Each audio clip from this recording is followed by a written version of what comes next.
Hello, it's Ash and I'm here to help you improve your deep squat with this 10-minute deep squat mobility for runners. I've said it's for runners, but it's for everyone. I know that I've got a lot of walkers, I've got a lot of gym goers that also use my videos to stretch with. So if you are a runner, if you're a gym goer, if you're a walker, this is going to be a good deep squat workout for you. The reason why we want to try and get our deep squat fixed if we can is number one is that we get that joint mobility, the capsule health from the joint capsule, we get the work from the muscle and tendon tissues, getting that nice range of motion.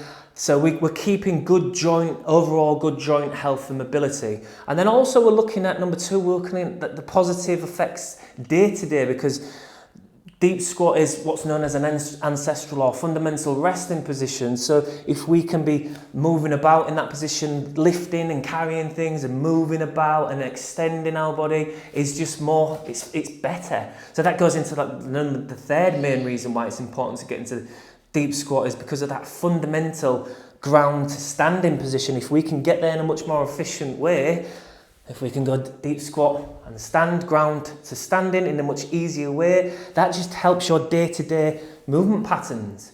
So we're going to start, you might need a thin block or a wedge if you've got one, or a blanket at some point.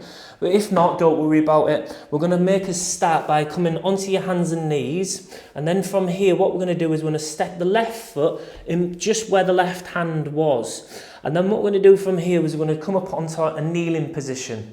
Now we're going to bring the hands to the hips. We're going to keep this front foot flat all the time. We're going to try and bring this left heel towards this left hip towards this left heel. And we're letting the weight of the body push down that hip into the heel. If that back knee doesn't feel safe, get a blanket or something to make it, an extra mat to make it more comfortable. Okay, so we're going to sink down, heel to hip, and then we're just going to kind of push the weight of the body down into the floor. Make sure we're getting a good stretch into the hip, into the knee, into the ankle. Keep breathing, and then pushing the big toe into the floor, so we get that good activation of the foot and the arch as well. And then we're going to push slowly back up to the kneeling position here.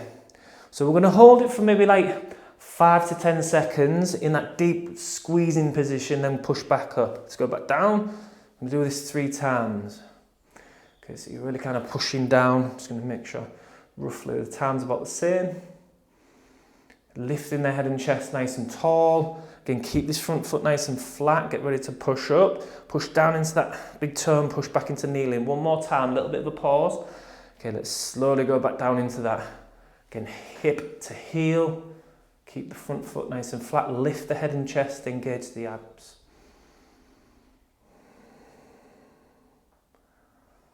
Should feel that stretch as well on the right hip flexor area at the top of the right thigh.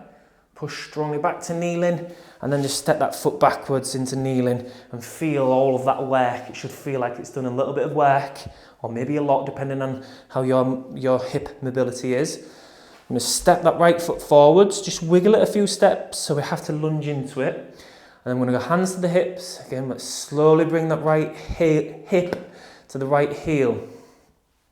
And we'll pause here. Again, making sure that left knee is safe and comfortable. Keep breathing. Again, slowly push back up to kneeling. 2 more times, a little bit of a pause in between. Okay, and slowly lunge deep into that hip. Hip to heel. Keep the shoulders relaxed. Try and keep the breath flowing, so you don't hold the breath. Push strongly back. 1 more time. Have a wiggle.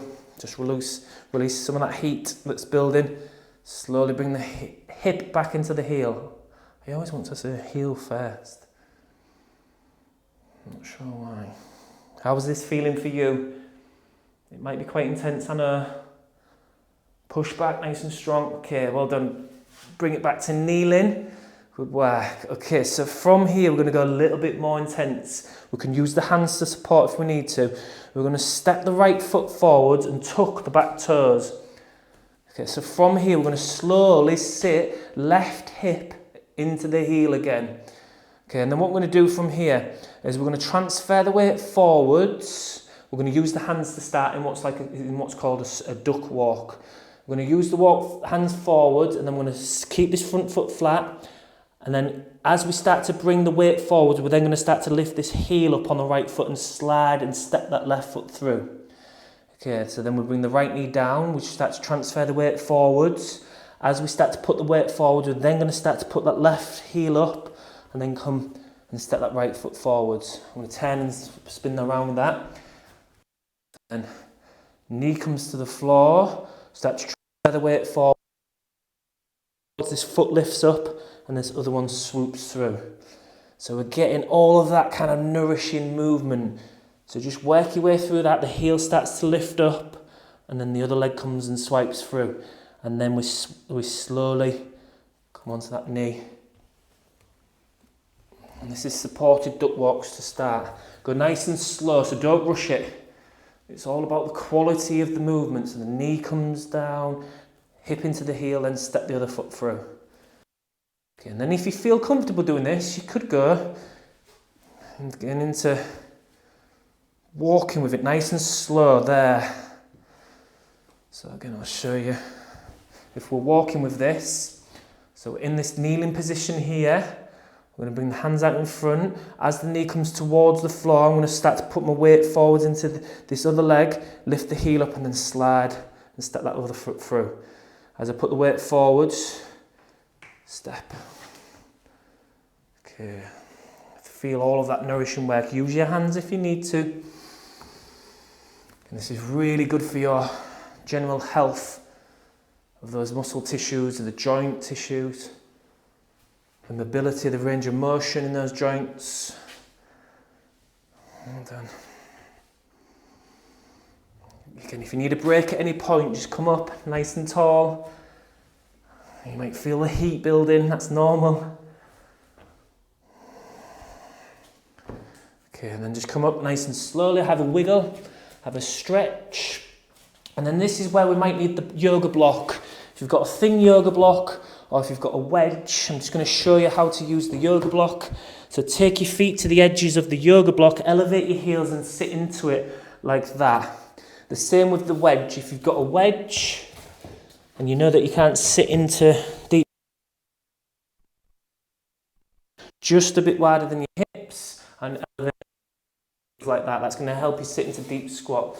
Okay, so I'm going to get rid of them. If you sat into deep squat without the wedge, make sure your heels are towards your hips.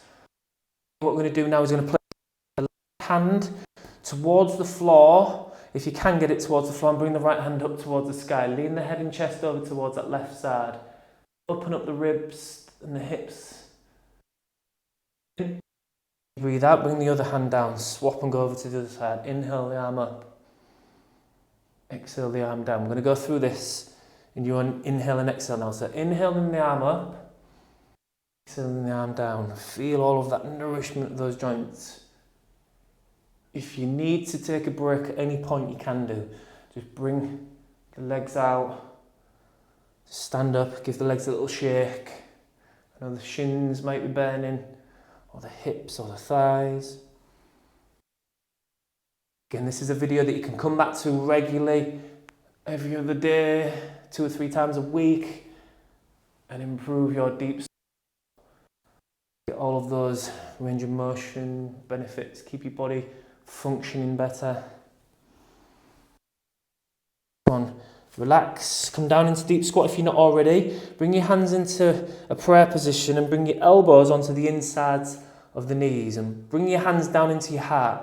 As you bring your hands into your heart, lift your head and chest, so you're pushing your belly button forwards, trying to keep your back strong and straight, and you're pushing those elbows into the knees to open into those hips, the groin area.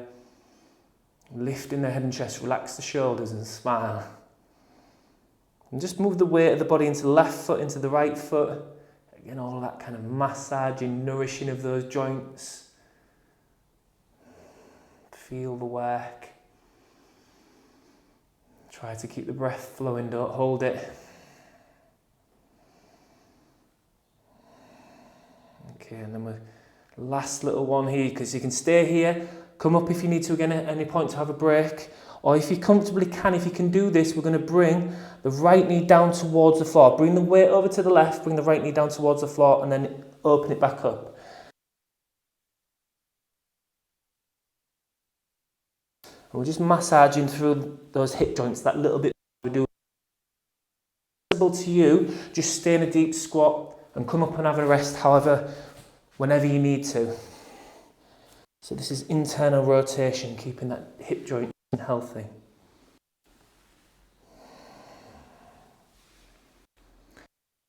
This is felt for you. Are you in deep squat? Are you well in deep squat? To practice on, let me know in the comments. If you're not sure, share this with somebody that needs to improve their deep squat. People do need to improve their deep squat. I know that. I know this is a good session to keep coming back to get that. Thumbs up, it takes 2 seconds, and then subscribe to the channel.